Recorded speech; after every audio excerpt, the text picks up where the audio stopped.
It's hard to put the background of the Southside Community Arts Center into 10 minutes, but we're going to move along here.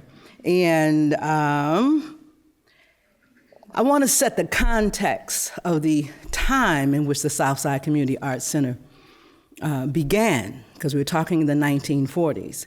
But I also want to say to you that each visitor that walks into the Southside Community Arts Center, I say to them, as I welcome them, that you are standing in one of the most historic sites in the city and in the nation.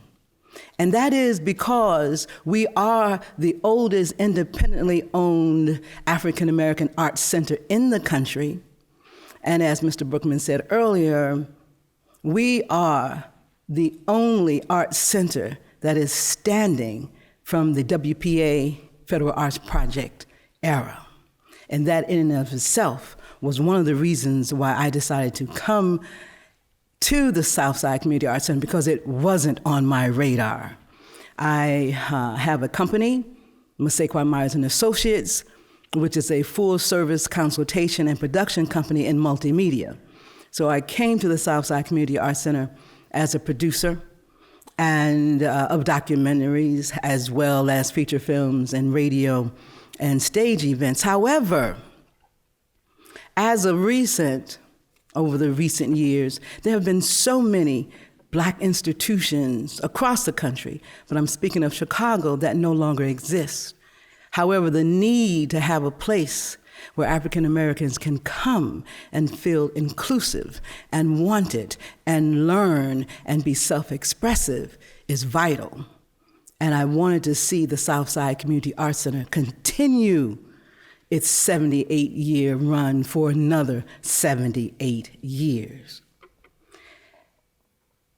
The Great Migration was a part of this development of the Bronzeville community of the south side of Chicago. There were a lot of African Americans that were leaving the southern states to go to the Midwest and the Northeast and the western states to find a better life. So they were hoping. And a lot of them were running from the lynchings and the beatings and the injustices, and a lot were leaving to follow their families out of the southern states into these other states. And as you can see, there were artists depicting real life images even then. We also wanted to show some of the hustling and bustling and the fine businesses that were being developed in the Bronzeville area as well. And now you're looking at the Southside Community Arts Center. The building itself was built in 1892, and it was lost to its original owner around 1915. And it became a place where tenements and multi-families were living. And then it was abandoned for almost 10 to 15 years before the artists of the Southside Community Arts Center made it its home, made it an art home. One of the most wonderful artists, ancestor artists of the Southside Community Arts Center is Dr. Margaret Burroughs. We talk about her more than some of the other founding members because she gave a consistent 70 years of her life of advocacy for this organization. She was only 23 years of age when she became a board member of the Southside Community Arts Center. And at that time, she was being mentored by artists that were in the Arts and Crafts Guild that were very significant in becoming the foundation of the Southside Community Arts Center. Dr. Burroughs is a painter, an author. She was commissioner in Chicago, and she also taught at DuSable High School for over 30 years. And she was a co-founder of the DuSable Museum of African American History. So as a female, she leaves two real important legacies, and that would be the Southside Community Arts Center and the DuSable Museum of African American History. Our mission has not changed in all of the decades that it has existed. The Southside Community Arts Center still preserves, conserves, and promotes the legacy and the future of African American art while educating the public or the community on the value of art. That is the basis of the mission. And being a WPA Arts Center did not mean that it was getting welfare. None of the art centers were in that position, but it meant that it got assistance, and that assistance was the paying of the art instructors. But these art centers had to have the facility. They had to be able to pay their utilities. They had to have supplies. They had to have lesson plans, and et cetera. But it was quite helpful to be able to pay the art instructors. And we did have First Lady Eleanor Roosevelt come to our center and give the dedication speech in May of 1941. The Art Center opened December 15, 1940, but it was formally dedicated May 7th, 1941. And this is how our main gallery on the first floor looked. We were shoulder to shoulder in the Southside Community Arts Center. And those of you who know the city know Michigan Avenue. And all down Michigan Avenue, we were packed to be a part of this historic moment of the Southside Community Arts Center. Earlier today, we have heard some wonderful information on Charles White. Oh, are we sitting in a place where we can really get to know Gordon Parks? Gordon Parks had his first darkroom in the lower level, the basement of the Southside Community Arts Center. And of course, we talk about him to all of our visitors that come to the Southside Community Arts Center. And some people did not know that the film that he actually directed, and that was Shaft. And I always tell the young people, not the most recent Shaft, but the earlier Shaft. Gordon Parks directed that. And at that time, it was the highest box office grossing film ever. And a lot of people do not know that. So I always like to say that because that's a proud moment. Elzea Couture is one of my favorite artists, and not necessarily for what he did as a talent, but what his philosophy was. He graduated from the Art Institute of Chicago around 1936, and around 1938, he's on exhibition at the Field Museum. And that exhibition was about West African artifacts. And he had developed an affinity for European Impressionism. And what he wound up doing was combining these two forms, the West African art and the European Impressionism, and created these beautiful images of the African American female, which was really important as we took over the image of what we really are as African American people. And so these images of the African American woman became these beautiful, strength defying, graceful, elongated images that were really more depictive of who we are than the buffoonery that was a part of the early images in American history. Oh, but did we learn a lot about Archibald Motley Jr. today? And I'm going to go forward. All righty. Gwendolyn Brooks, and we know her well as the first African-American poet laureate of Illinois, actually taught classes and received classes at the Southside Community Arts Center. I always talk about the fact that the Southside Community Arts Center has always been more than an arts center. It really does respect the word community in its title, and so we welcome the community to the Arts Center. And also, the Southside Community Arts Center is more than a visual art exhibition center. It is a multidisciplinary art center, so there are classes and programs in dance and music and in poetry. And Gwendolyn Brooks is someone that we all revere And we're glad that she is a part of our history at the Southside Community Arts Center.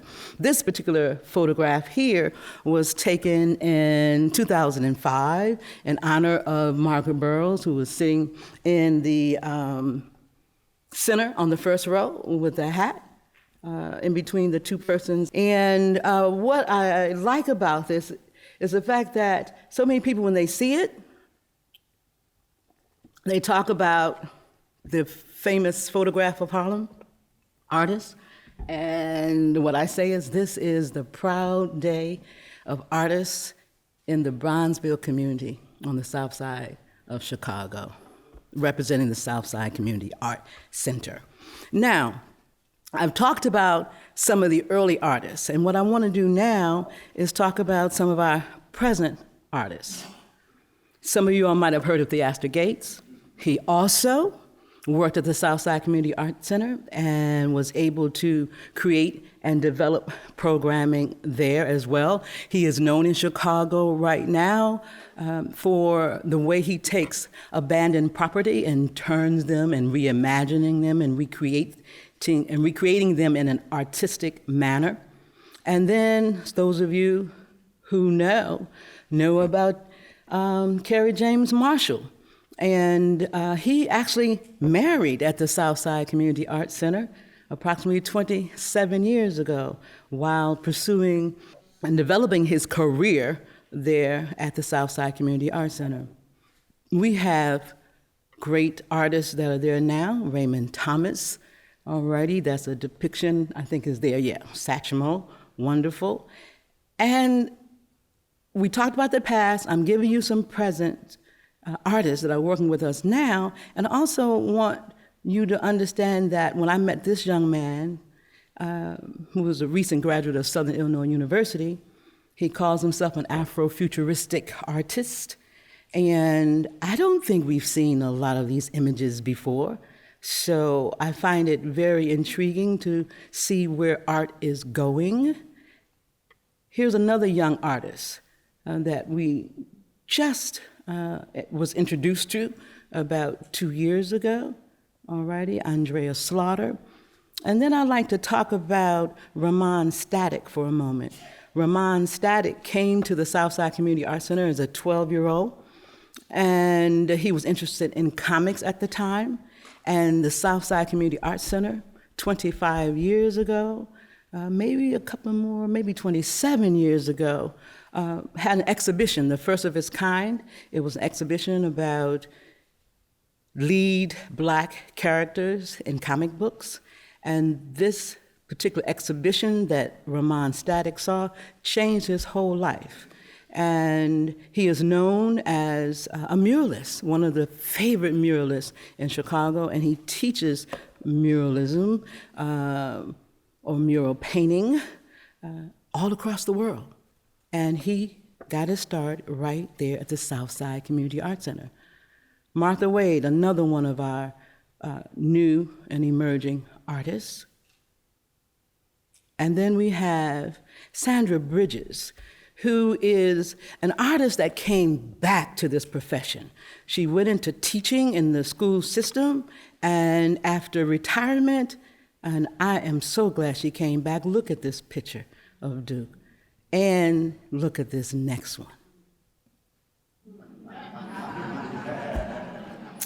I'm not easy to capture. People have tried it before, and I believe this is the first successful capturing of me. The woman is phenomenal, okay? But it's not just me she captures everything realistically that she paints, and I just think she's marvelous. And not because she painted me, because she just is. Here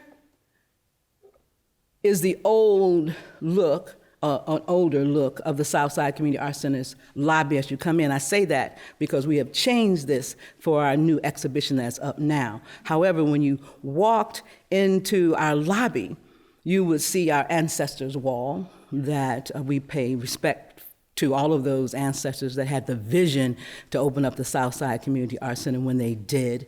And this might be one of the reasons why we're still there. It's the fact that we own the building. Okay, so that would be one of the reasons why we're still standing, I would think. It made it a little bit easier. And 1994, as you all can see, we got our first landmark status. And in November 2017, we got our National Treasure recognition from the National Trust for Historic Preservation. And then in November 18, we were added to the National Register of Historic Places. Now that's as much historic recognition we're going to get, because that's as high as you go. But I'm very proud to have been able to make that happen for the Southside Community Art Center. You never know who might stop by. That is what this one is about. Danny Glover did come by the Southside Community Art Center along with other celebrities to show their support and respect for the mere fact that we are still existing and celebrating the beauty and the significance of African and African American art. I want to say that we have had and still have some phenomenal persons coming through, and not just because of the art, but because of the advocacy of the Southside Community Art Center. That's another reason why I believe that we are still standing, because we keep our hand on the pulse of the community. What's going on currently, you will see it written through our poetry and our literary workshops. You will see it painted.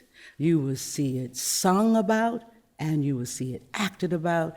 And when I say it meaning those issues, those expressions that one needs to get from the inside out in a constructive manner.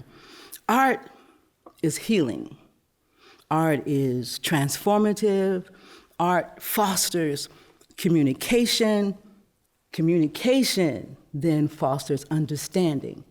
With understanding, we should be able to raise the quality of life for each and every one of us. I want to talk just a little bit about the future. We are right now in the process of developing our capital campaign. We're going after $4 to $6 million to restore this historical site to its original greatness and then expand it. That's a part of our vision. And to really secure the sustainability of this organization. And I say that because the Southside Community Art Center, third reason why it is still there, has been taken care of by the community and the board of directors. And the board of directors was a working board.